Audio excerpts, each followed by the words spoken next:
मां भारती के अनोखे सपूत, लोकतंत्र की जननी के सर्वजनप्रिय प्रधानमंत्री श्री नरेंद्र मोदी जी का मंच पर आगमन। सभी का अभिवादन स्वीकारते हुए माननीय प्रधानमंत्री, देवियों सज्जनों, आइए ज्ञानोदय की इस पावन धरती पर हर भारतीय के प्रेरणा पुंज माननीय प्रधानमंत्री जी का जोरदार तालियों से स्वागत करें। हाथ ऊपर उठाकर तालियों के जय घोष से दुनिया के सबसे बड़े लोकतंत्र के सबसे लोकप्रिय जननायक का करतल ध्वनि से अभिवादन करें। स्वप्न अर्पित, प्राण अर्पित, आयु का पल पल समर्पित, चाहता हूं देश की मिट्टी तुझे कुछ और भी दूं। बिहार की इस दिव्य धरा से माननीय प्रधानमंत्री जी का सदैव विशेष लगाव रहा है और बिहार वासियों ने उनके स्नेह को कई गुना करके लौटाया है। बिहार के लाडले प्रधानमंत्री जी पिछले लगभग 11 सालों में 50 से अधिक बार यहां पधारे हैं ताकि बिहार देश के विकास की मुख्य धारा में शामिल होकर नए भारत के निर्माण में अग्रणी किरदार अदा कर सके। माननीय प्रधानमंत्री जी के प्रखर मार्गदर्शन में केंद्र सरकार द्वारा पिछले लगभग 11 साल में दी गई तकरीबन 14 लाख करोड़ की परियोजनाओं ने बिहार के विकास को नई दिशा प्रदान की है। माननीय मुख्यमंत्री श्री नीतीश कुमार जी के प्रेरणादायक नेतृत्व में आज बिहार के विकास की उड़ान को पूरा देश गर्व से देख रहा है, निहार रहा है। जी हां, वाकिफ है अब जमाना हमारी उड़ान से, वो और थे जो हार गए आसमान से। आइए देश की गौरव पताका को विश्व के सर्वोच्च शिखर पर स्थापित करने वाले नए भारत के प्रणेता हमारे प्रेरणा पुंज का एक बार पुनः हाथ ऊपर उठाकर जोरदार तालियों से स्वागत करें। अपना वंदन, अभिनंदन माननीय प्रधानमंत्री जी तक पहुंचाएं जो आज 13,000 करोड़ रुपए से अधिक की परियोजनाओं के उपहार के साथ यहां पधारे हैं। मंच पर विराजमान बिहार के माननीय राज्यपाल श्री आरिफ मोहम्मद खान जी, माननीय मुख्यमंत्री श्री नीतीश कुमार जी का भी हम हृदय से स्वागत करते हैं। मंचासीन केंद्रीय मंत्री श्री जीतन राम मांझी जी, श्री राजीव रंजन सिंह जी, श्री चिराग पासवान जी का भी बहुत बहुत स्वागत है। मंचासीन केंद्रीय एवं राज्य मंत्रिमंडल के माननीय मंत्रीगण, माननीय सांसद, माननीय विधायक, माननीय पार्षद तथा अन्य जनप्रतिनिधि की गरिमा में उपस्थिति को भी हम नमन करते हैं। मगध विश्वविद्यालय के प्रांगण की शोभा में चार चांद लगा रहे आप सभी देशभक्त देशवासियों का भी हार्दिक स्वागत है। अब मैं माननीय सूक्ष्म, लघु और मध्यम उद्यम मंत्री भारत सरकार श्री जीतन राम मांझी जी से निवेदन करता हूं कि वो माननीय प्रधानमंत्री जी को स्मृति चिन्ह भेंट कर उन्हें सम्मानित करें।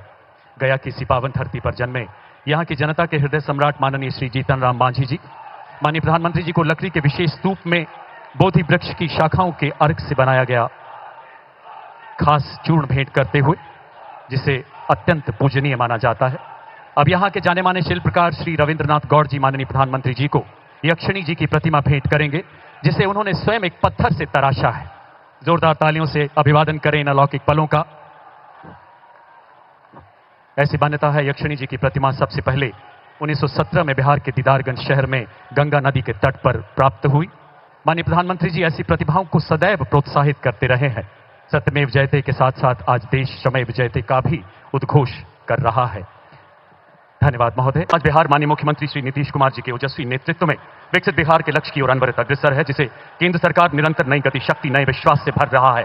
आप सबकी पुरजोर तालियों के बीच बिहार के विकास पुरुष आदरणीय नीतीश कुमार जी से आग्रह, अपने विचार यहां उपस्थित जनमानस के साथ साझा करें। इस विशाल सभा को संबोधित करें माननीय मुख्यमंत्री महोदय। आदरणीय प्रधानमंत्री जी श्री नरेंद्र मोदी जी, माननीय राज्यपाल महोदय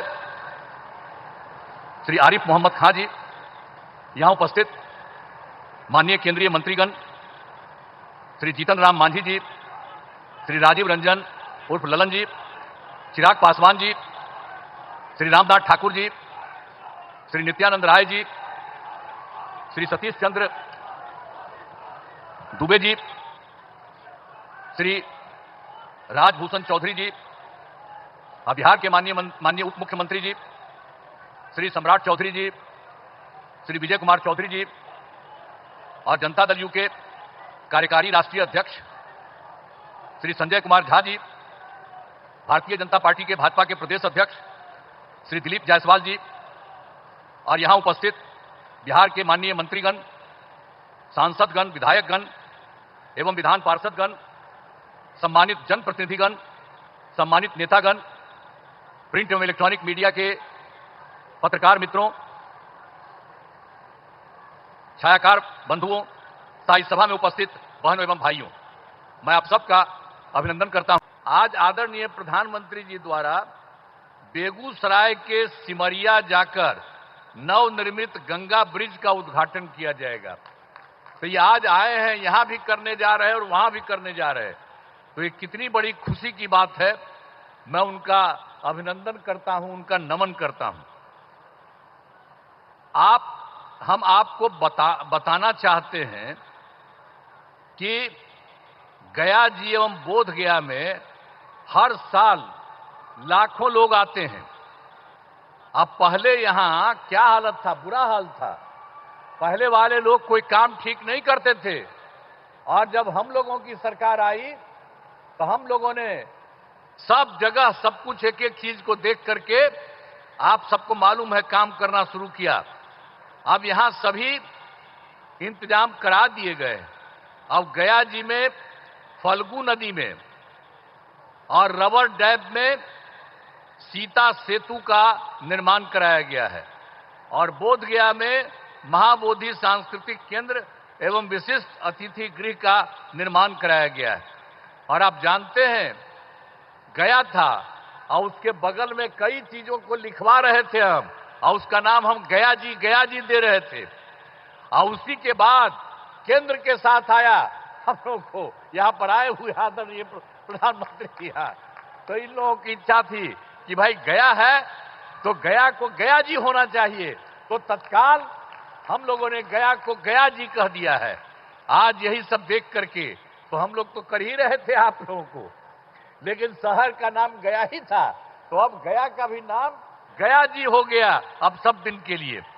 तो अब एक तरफ बोध गया है और एक तरफ गया जी है। तो ये सब काम किया जा रहा है काफी चिर से। अब कुछ बात आपको हम बिहार के लिए कह देना चाहते हैं। अब पहले जो हम लोगों की सरकार आई 24 नवंबर 2005 को, और एनडीए की सरकार आई जिसमें बीजेपी और जदयू की सरकार थी, और उसके माध्यम से हम लोगों ने काम करना शुरू किया। लेकिन उसके पहले की जो सरकार थी उसका कोई काम नहीं था, सरकार से कोई काम नहीं किया गया। लेकिन हम लोगों की जब सरकार आई तब से हम लोगों ने एक एक काम करना शुरू कर दिया, और पूरे बिहार में। और उसके लिए बिहार के विकास में हम लोग चारों तरफ लगे हुए हैं, और हर तरह से सब जगह से कानून का राज है। अभी एक चीज आपको बता देना चाहता, सभी क्षेत्रों में तेजी से विकास हो रहा है, चाहे शिक्षा हो, स्वास्थ्य हो, सड़क हो, बिजली हो, सभी काम हो रहे हैं। हाल ही में कुछ नए, बाकी जो सब काम हम लोग करवा ही रहे हैं, लेकिन अभी हाल ही में कुछ और भी काम करवाए हैं। तो इसी के लिए नए निर्णय लिए गए हैं अभी हाल में। तो अभी वृद्धजनों, दिव्यांगजनों और विधवा महिलाओं को मिलने वाली पेंशन की राशि 400 रुपया थी, तो इसीलिए अभी हम लोगों ने उनको बढ़ा करके 400 रुपये को बढ़ा करके 1100 रुपया कर दिया है। और इसमें कुल मिलाकर के 1 करोड़ 12 लाख लोगों को फायदा हो रहा है। तो हम लोगों की सरकार में तो सब तरह से लोगों को फायदा देने का काम किया ही जा रहा है। और एक चीज आपको और बता देते हैं कि 2018 में हर घर बिजली पहुंचा दिया गया, और लोगों के घर में जो बिजली पहुंचाया जा रहा था उसको भी बहुत कम पैसा में दिया गया। लेकिन इसके बाद अभी इस साल हम लोगों ने तय कर दिया कि अब उनको पूरे तौर पर मुफ्त में दिया जाएगा। अब ये तय कर दिया, हम लोग सभी घरेलू उपभोक्ताओं को अब बिजली मुफ्त दी जा रही है। अब सबको हम लोगों ने यह भी काम कर दिया, सबके मामले से। और एक बात और हुआ था, 2020 में हम लोगों ने तय किया था 10 लाख सरकारी नौकरी, 10 लाख रोजगार। तो आप जानते हैं कि अब तो 10 लाख सरकारी नौकरी तो हो चुकी है, अब उसका भी बढ़ रहा है। और दूसरी बात, जो 10 लाख रोजगार था, अब उसको बढ़ते बढ़ते बढ़ते अब हो गया है 39 लाख, 39 लाख। तो अब तो हम लोगों ने सोच लिया है कि अभी अब जो चुनाव होने वाला है उसके पहले अभी तो 10 और 39 है, लेकिन आप जान लीजिए इसके बाद और होगा तो 50,000 से भी वो ज्यादा हो जाएगा, दोनों का मिलाकर के, सरकारी नौकरी और रोजगार। और रोजगार कितना हुआ, लेकिन अब इसके बाद हम लोगों ने तय कर दिया है। तो इस बार के लिए तो हम लोग 20 से 25 तक के लिए किया, 10-10। अब उसके बाद हो ही रहा है 50 के करीब और 50 से ऊपर हो जाएगा। लेकिन हम लोगों ने अभी तय कर दिया है कि अगली बार 5 वर्ष में 1 करोड़ युवाओं को नौकरी और रोजगार कराया जाएगा। तो ये सब काम हम लोग सब एक एक काम कर रहे हैं। आप लोगों को ये जान लीजिए, अब बिहार में नए उद्योग लगाने के लिए अब विशेष सहायता दी जाएगी। हर प्रकार से जो सहायता की जरूरत है वो सब की जाएगी। ये सब ठीक है। और एक चीज और बहुत खुशी की बात है कि बिहार के विकास के लिए केंद्र सरकार का पूरा सहयोग मिल रहा है। आप जानते हैं, इस बार के चुनाव के बाद जुलाई 2014 के बजट में बिहार को विशेष आर्थिक सहायता के रूप में सड़क, उद्योग, स्वास्थ्य, पर्यटन और बाढ़ नियंत्रण के लिए बड़ी राशि देने की घोषणा की गई। और उसके बाद फिर फरवरी 2025 के बजट में बिहार के मखाना बोर्ड, एयरपोर्ट की स्थापना, पश्चिमी कोसी नहर के लिए वित्तीय सहायता आदि की घोषणा की गई। तो इन लोगों ने तो लगातार 2 भी कर दिया। अब एक और भी अभी हाल ही में किया है कि केंद्र सरकार द्वारा वर्ष 2018 में कुछ राज्यों को, सभी को नहीं लेकिन कुछ राज्यों को, खेलो इंडिया यूथ गेम्स का आयोजन किया गया था। अब उसके बाद जो कुछ लोगों को मिलता था, तो इस बार के बाद इन लोगों ने खेलो इंडिया यूथ गेम्स का आयोजन बिहार के बारे में तय कर दिया। अब जो बहुत ही गौरव की बात है।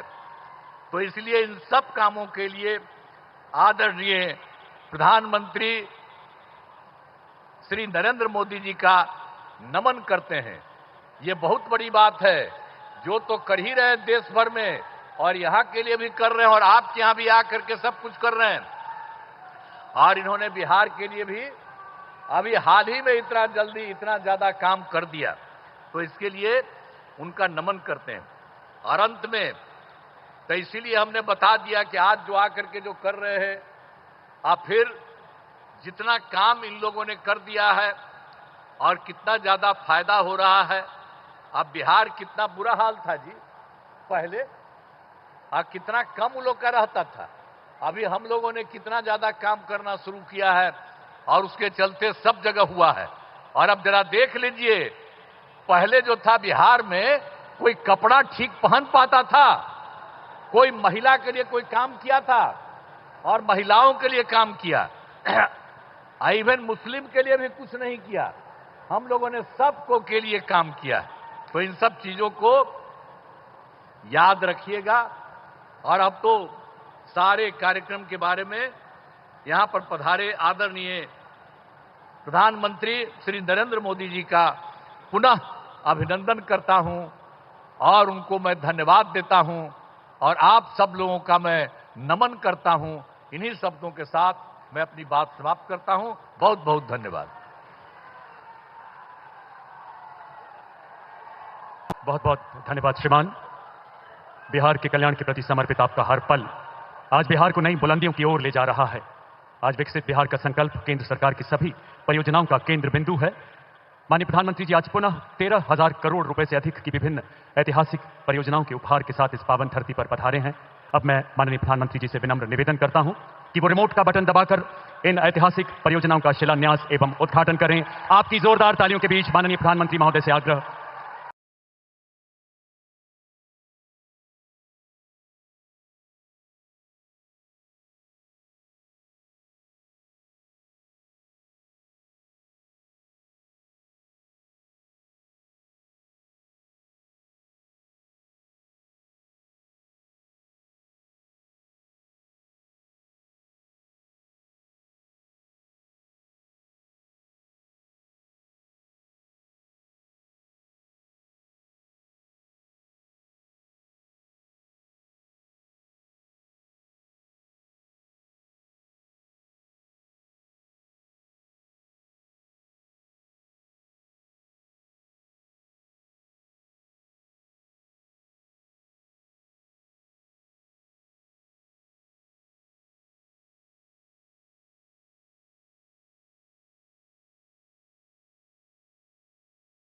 पर्यावरण के साथ ही बिजली, सड़क, स्वास्थ्य, आवास, मूलभूत संरचना एवं जलापूर्ति से जुड़ी विभिन्न परियोजनाओं का शिलान्यास एवं उद्घाटन संपन्न। बहुत बहुत आभार महोदय। दिव्य सज्जनों, आइए इन परियोजनाओं की विस्तृत जानकारी लेते हैं इस लघु फिल्म के माध्यम से।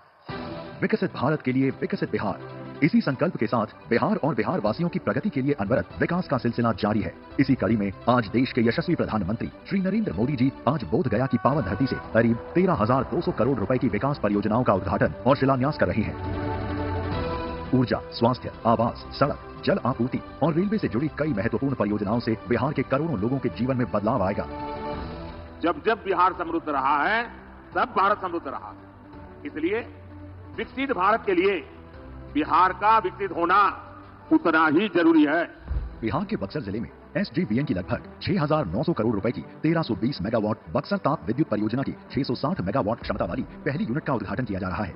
ये परियोजना क्षेत्र में रोजगार के अवसरों, औद्योगिक विकास और बुनियादी ढांचे के विकास को बढ़ावा देने का भी कार्य करेगी।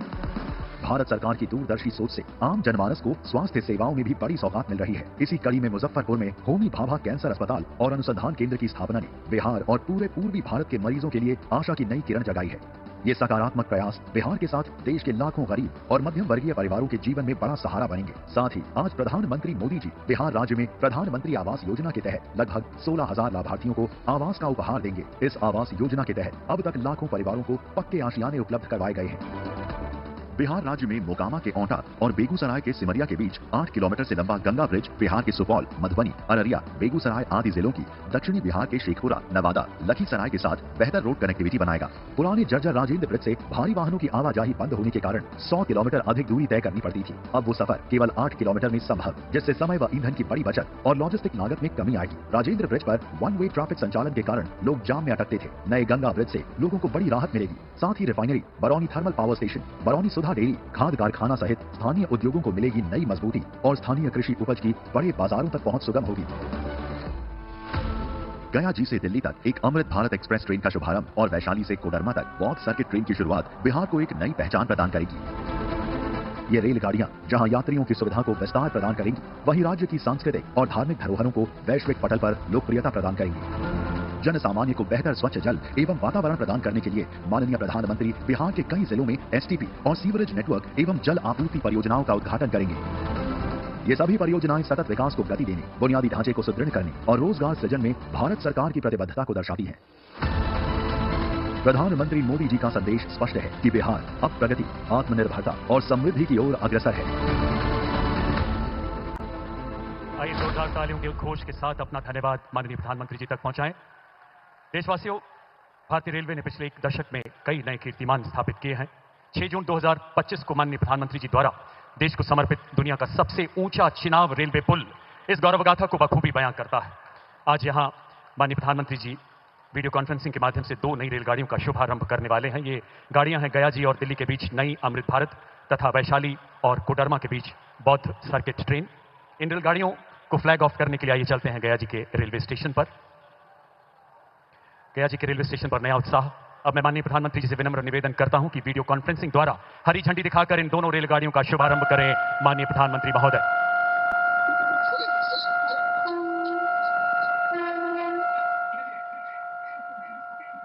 गया जी से दिल्ली अमृत भारत ट्रेन इस विश्व प्रसिद्ध तीर्थ स्थल को देश की राजधानी से जोड़ेगी, जबकि बौद्ध सर्किट ट्रेन बिहार के प्रमुख बौद्ध स्थलों को जोड़ते हुए एक धार्मिक यात्रा के साथ साथ सांस्कृतिक यात्रा का भी अनुभव प्रदान करेगी।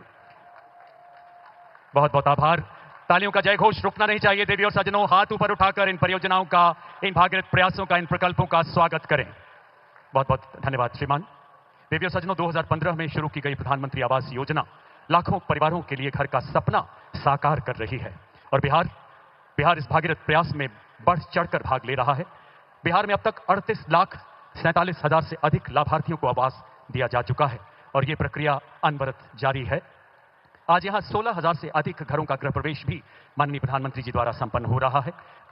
गया जिले के कुछ लाभार्थी आज यहां उपस्थित हैं जिन्हें माननीय प्रधानमंत्री जी के कर कमलों से गृह प्रवेश के लिए चाबियां सौंपी जाएंगी। माननीय प्रधानमंत्री जी से आग्रह, इन लाभार्थियों को चाबी सौंपकर गृह प्रवेश की मंगलमय शुरुआत करें।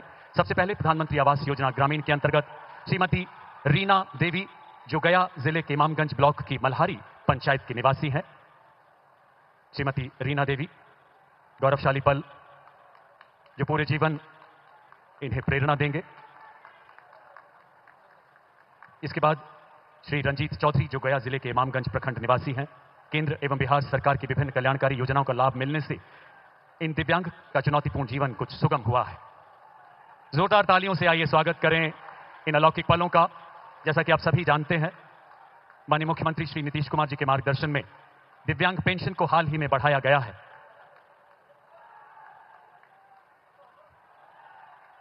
अलौकिक पल सर्वे भवन्तु सुखिनः सर्वे सन्तु निरामया का भारतीय उद्घोष। इसके बाद श्रीमती रीमा देवी, गया जिले के इमामगंज ब्लॉक की मल्हारी पंचायत से पधारी श्रीमती रीमा देवी।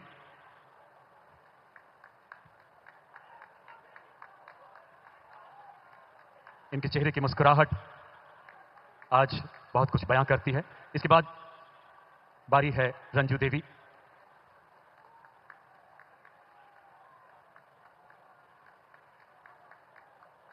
अब बारी है प्रधानमंत्री आवास योजना की श्रीमती मुश्री खातून।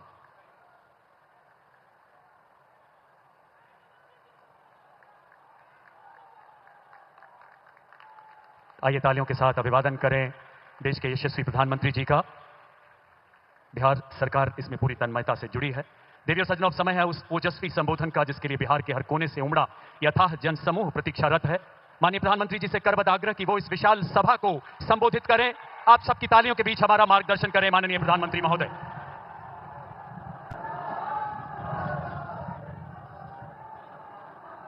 विश्वविख्यात ज्ञान और मोक्ष के पवित्र नगरी गया जी के हम प्रणाम करही।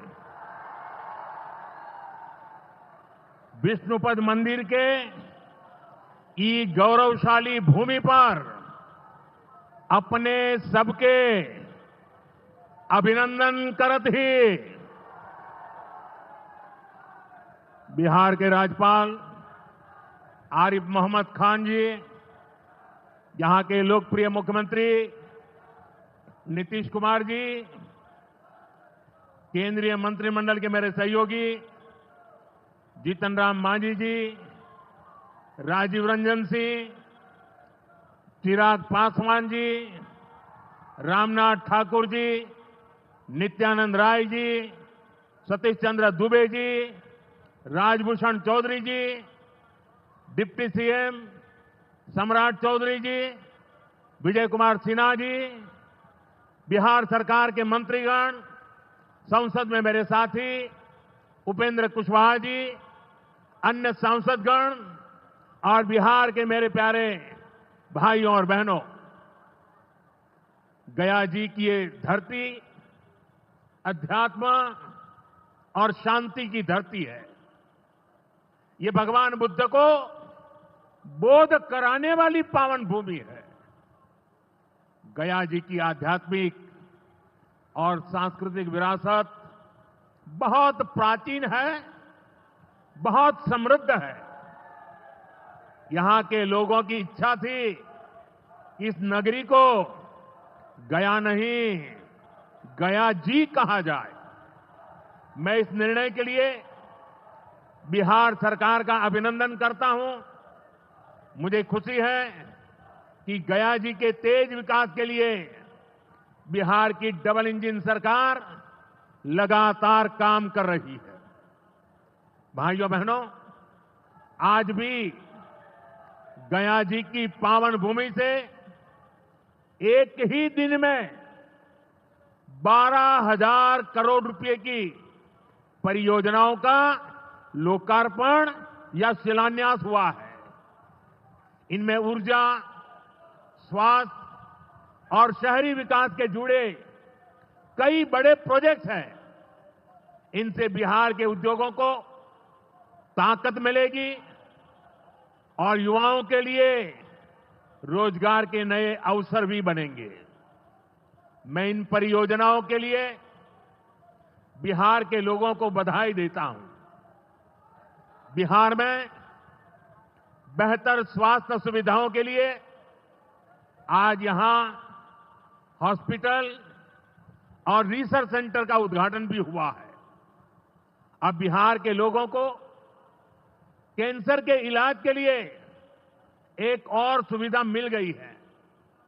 साथियों, गरीब के जीवन से मुश्किलें दूर करना, महिलाओं के जीवन को आसान बनाना, मुझे जनता जनार्दन का सेवक बनकर यही काम करने में सबसे ज्यादा खुशहाली होती है। जैसे गरीब को पक्का घर देना। साथियों, मेरा एक बड़ा संकल्प है, जब तक हर जरूरतमंद को पक्का घर नहीं मिल जाता, मोदी चैन से नहीं बैठेगा। इसी सोच के साथ पिछले 11 साल में 4 करोड़ से अधिक गरीबों को पक्के घर बनाकर दे दिए गए। अकेले हमारे बिहार में 38 लाख से अधिक आवास बनाए गए। गया जिले में भी 2 लाख से अधिक परिवारों को अपना पक्का घर मिला है। और हमने सिर्फ घर यानी 4 दीवारें नहीं दी, बल्कि उन घरों के साथ गरीब को उसका स्वाभिमान दिया है। इन घरों में बिजली, पानी, शौचालय और गैस कनेक्शन की सुविधाएं दी हैं। यानी गरीब परिवारों की भी सुविधा, सुरक्षा और सम्मान से जीने की गारंटी मिली है।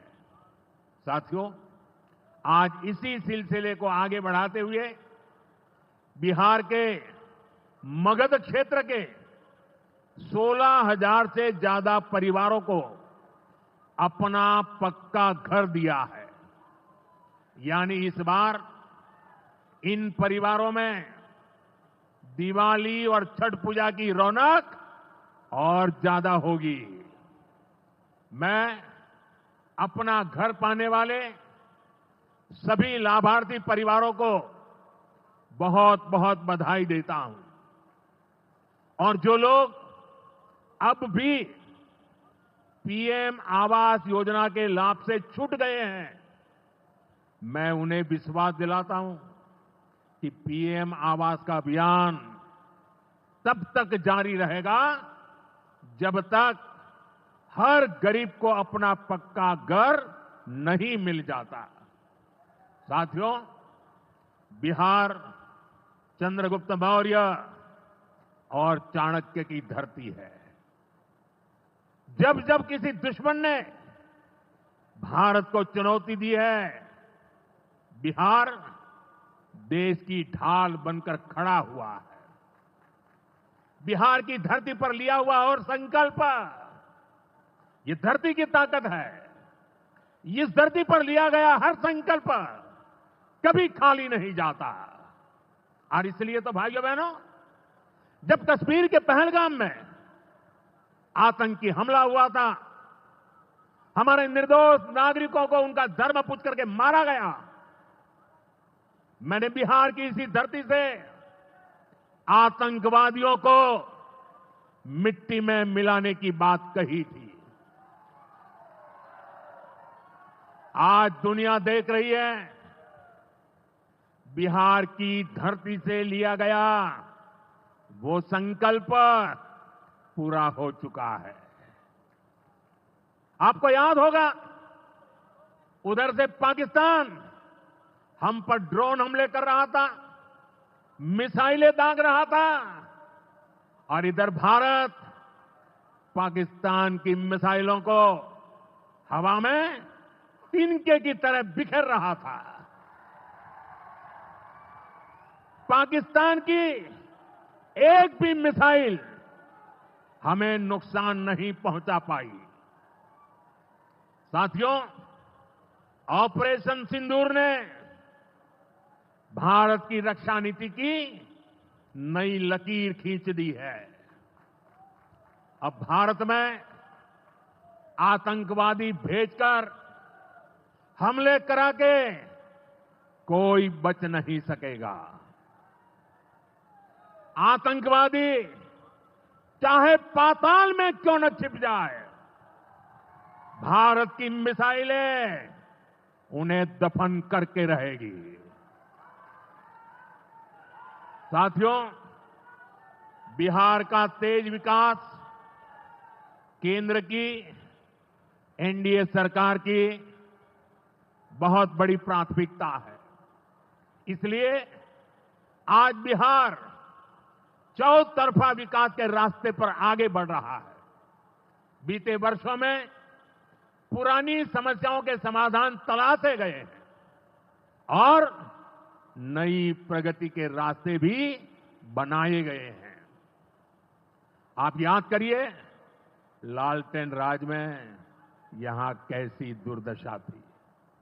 लालटेन राज में एक क्षेत्र लाल आतंक से जकड़ा हुआ था। माओवादियों की वजह से शाम के बाद कहीं आना जाना मुश्किल था। गया जी जैसे शहर लालटेन राज में अंधेरे में डूबे रहते थे। हजारों गांव ऐसे थे जहां बिजली के खंभे तक नहीं पहुंचे थे। लालटेन वालों ने पूरे बिहार के भविष्य को अंधेरे में धकेल दिया था। न शिक्षा थी, न रोजगार था। बिहार की कितनी पीढ़ियों को इन लोगों ने बिहार से पलायन के लिए मजबूर कर दिया था। साथियों, बिहार के लोगों को आरजेडी और उनके साथी सिर्फ अपना वोट बैंक मानते हैं। उन्हें गरीब के सुख दुख, गरीब के मान सम्मान से कोई मतलब नहीं है। आपको याद होगा, कांग्रेस के एक मुख्यमंत्री ने मंच से कह दिया था कि अपने राज्य में बिहार के लोगों को घुसने नहीं देंगे। बिहार के लोगों से कांग्रेस की इतनी नफरत, बिहार के लोगों के प्रति इतनी घृणा और कोई भूल नहीं सकता। कांग्रेस का बिहार के लोगों के प्रति जो दुर्व्यवहार देखने के बाद भी यहां आरजेडी वाले गहरी नींद में सोए पड़े थे। भाइयों बहनों, बिहार की एनडीए सरकार कांग्रेस और इंडी गठबंधन वालों के इस नफरती अभियान का जवाब दे रही है। बिहार के बेटे बेटी को यहीं पर रोजगार मिले, सम्मान की जिंदगी मिले, मां बाप की वो देखभाल कर सके, इसी सोच के साथ हम काम कर रहे हैं। अब बिहार में बड़े बड़े प्रोजेक्ट बन रहे हैं। गया जी जिले के डोभी में बिहार का सबसे बड़ा इंडस्ट्रियल एरिया तैयार हो रहा है। गया जी में एक टेक्नोलॉजी सेंटर की स्थापना भी की जा रही है। आज ही यहां बक्सर थर्मल प्लांट का, पावर प्लांट का शुभारंभ भी हुआ है। कुछ ही महीने पहले मैंने औरंगाबाद में भी Nabinagar super thermal power project की आधारशिला रखी थी। भागलपुर के पीरपैंती में भी नया थर्मल पावर प्लांट बनेगा। इस पावर प्लांट से बिहार में बिजली की आपूर्ति बढ़ेगी। और आप सब जानते हैं, जब बिजली उत्पादन बढ़ता है तो क्या होता है? घरों में बिजली की सप्लाई बढ़ती है और उद्योगों को भी ज्यादा से ज्यादा बिजली मिलती है और इससे भी रोजगार के नए मौके बनते हैं। साथियों, बिहार के युवाओं को पक्की सरकारी नौकरी देने के लिए नीतीश जी ने बड़ा अभियान चलाया हुआ है। ये नीतीश जी हैं, तभी यहां शिक्षकों की भर्ती भी पूरी पारदर्शिता से हुई। साथियों, यहां के नौजवानों को ज्यादा से ज्यादा संख्या में बिहार में ही रोजगार मिले, उन्हें नौकरी के लिए पलायन न करना पड़े, इसमें केंद्र सरकार की एक नई योजना से भी बहुत बड़ी मदद मिलने वाली है। अभी पिछले सप्ताह इस 15 अगस्त से ही देश भर में प्रधानमंत्री विकसित भारत रोजगार योजना लागू हुई है।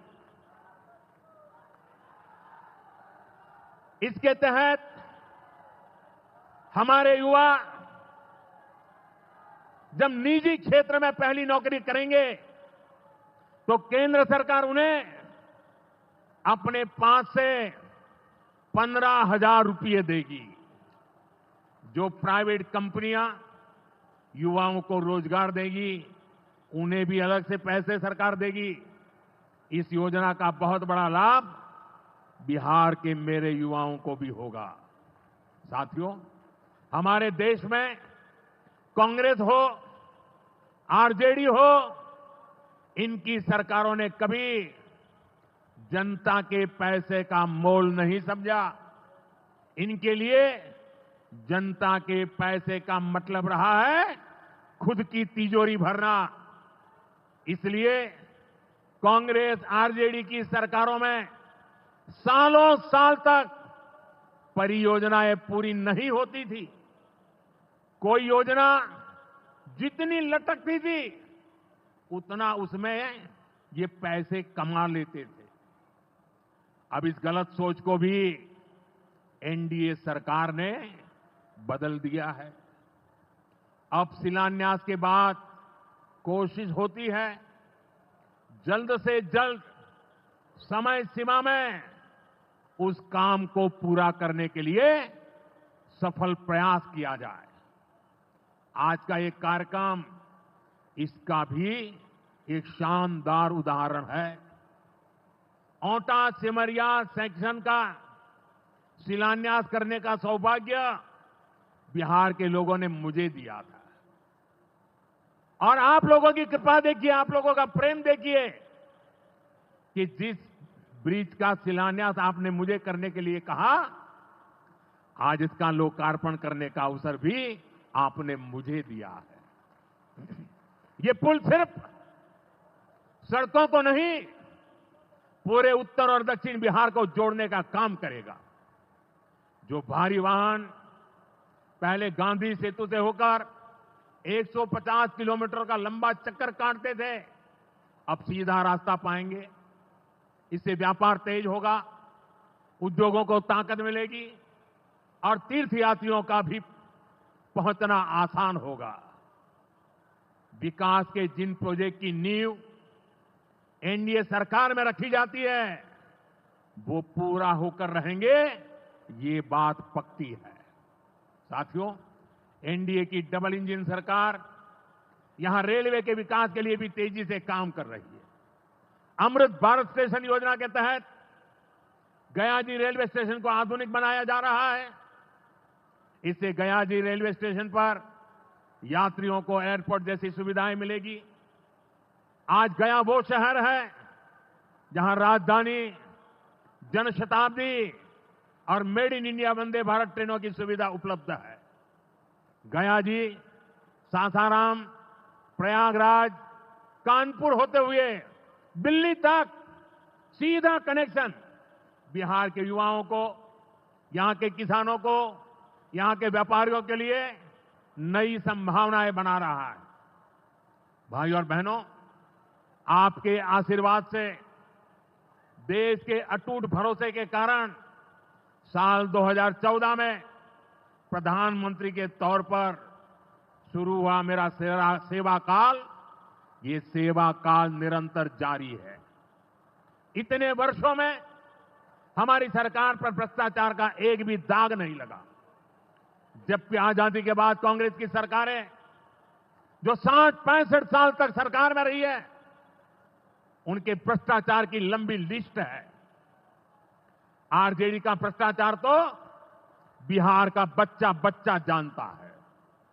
मेरा साफ मानना है कि भ्रष्टाचार के विरुद्ध लड़ाई को अगर अंजाम तक पहुंचाना है तो कोई भी कार्रवाई के दायरे से बाहर नहीं होना चाहिए। आप सोचिए, आज कानून है कि अगर किसी छोटे सरकारी कर्मचारी को 50 घंटे तक हिरासत में रख दिया तो अपने आप वो सस्पेंड हो जाता है। ड्राइवर हो, छोटा क्लार्क हो, प्यून हो, उसकी जिंदगी हमेशा हमेशा के लिए तबाह हो जाती है। लेकिन अगर कोई मुख्यमंत्री है, कोई मंत्री है, कोई प्रधानमंत्री है, तो वो जेल में रह करके भी सत्ता का सुख पा सकता है। ये कैसे हो सकता है? हमने कुछ समय पहले ही देखा है कि कैसे जेल से ही फाइलों पर साइन किए जा रहे थे, जेल से ही सरकारी आदेश निकाले जा रहे थे। नेताओं का अगर यही रवैया रहेगा तो ऐसे भ्रष्टाचार के विरुद्ध लड़ाई कैसे लड़ी जा सकती है? साथियों, संविधान हर जनप्रतिनिधि से ईमानदारी और पारदर्शिता की उम्मीद करता है। हम संविधान की मर्यादा को तार तार होते नहीं देख सकते।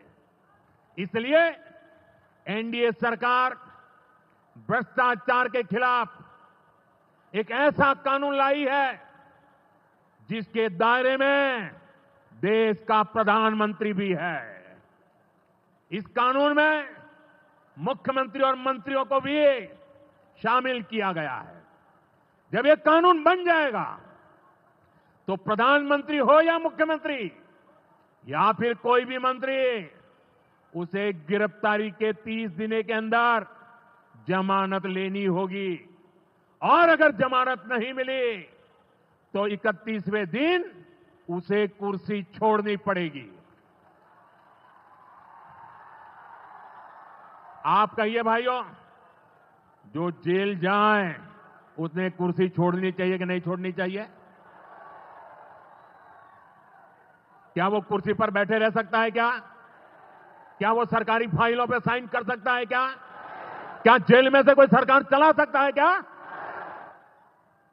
और इसलिए ऐसा सख्त कानून बनाने की तरफ हम आगे बढ़ रहे हैं।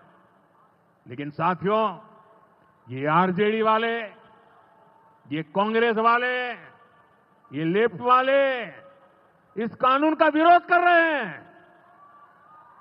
ये बहुत गुस्से में है और कौन नहीं जानता उनको किस बात का डर है। जिसने पाप किया होता है वो अपने पाप को दूसरों से छुपाता है, लेकिन खुद को भीतर से जानता है कि क्या खेल खेला है। इन सब का भी यही हिसाब है।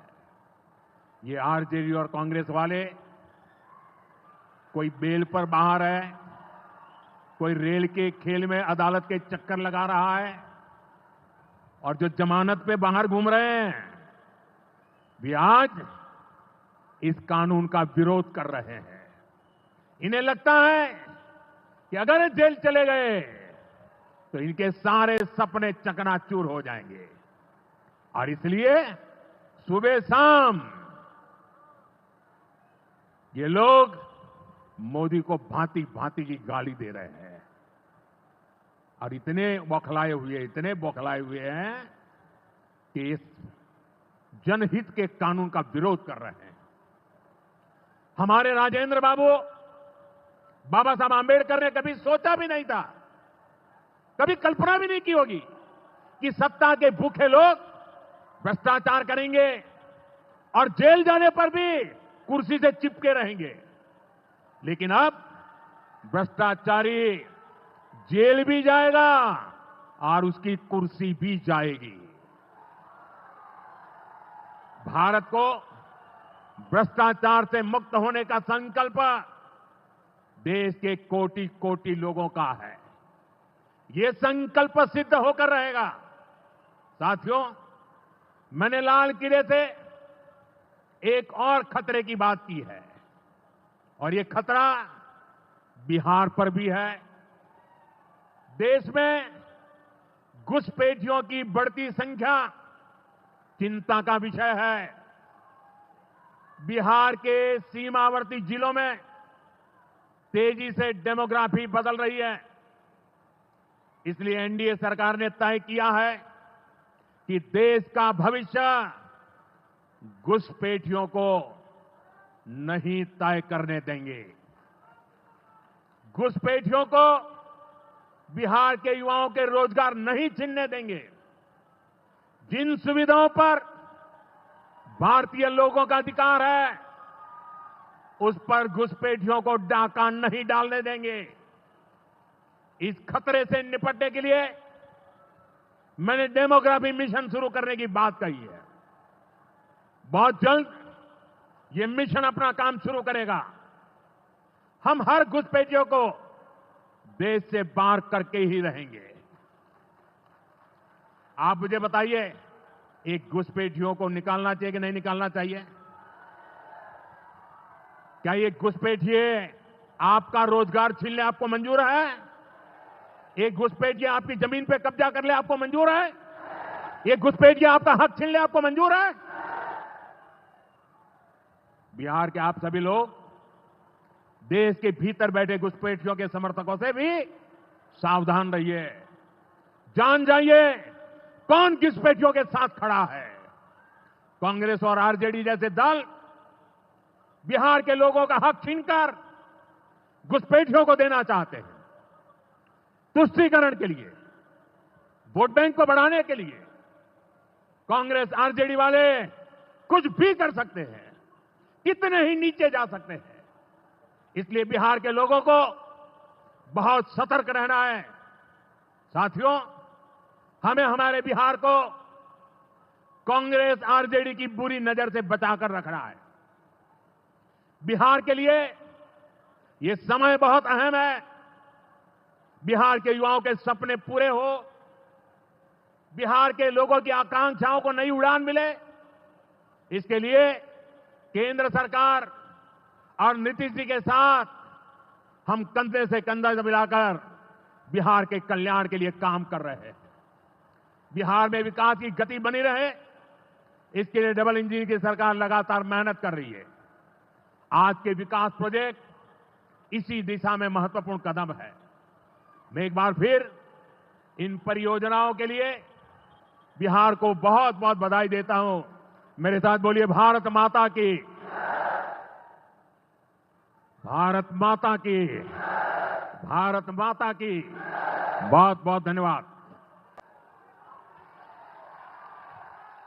आपके ओजस्वी उद्गारों के लिए हृदय से धन्यवाद मान्यवर। ऑपरेशन सिंदूर आपके साहसिक मार्गदर्शन में हमारी तीनों सेनाओं की त्रिशक्ति के पराक्रम की अभिव्यक्ति है। रुख मोड़ दिए तूफानों के चट्टानों को धूल बनाया है। दुश्मन हमको ना भूलेगा, उसे ऐसा सबक सिखाया है। आपका हर शब्द राष्ट्र चेतना का उद्घोष है, राष्ट्र सर्वोपरि का संकल्प है। आपकी जीवन यात्रा मां भारती की ऐसी निष्ठावान सेवा है जो हर भारतवासी के लिए एक प्रेरणा है मान्यवर। स से स्वस्ति, स्वयं से पहले देश के आपके आदर्श आज भारत के विजय रथ को नई ऊर्जा से भर रहे हैं।